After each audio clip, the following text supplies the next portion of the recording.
আসসালামু আলাইকুম ভাই, আমি ভেজাল টিভি সাংবাদিক মোহাম্মদ শান্ত বলছিলাম। আমি আপনাকে দুইটা প্রশ্ন করতে পারি? হ্যাঁ হ্যাঁ শিওর, বলেন। রেডি? তাহলে আপনার জন্য প্রথম অপশন এ। ধরেন আপনাকে 6 মাস আপনার ওয়াইফকে সহ একটা রুমে বদ্ধ করে রাখা হবে।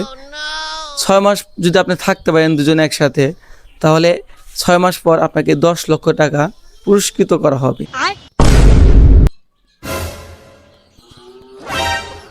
Option B. Option B, option B, option B, option B বললাম তো, অপশন বি। इसके तो एक दिन क्या हमारे অপশন বি। এই জায়গায় এখন থাকা যাবে না, ভেজাল অলরেডি বেজে গেছে। আরে ভেজাল সাংবাদিক রে।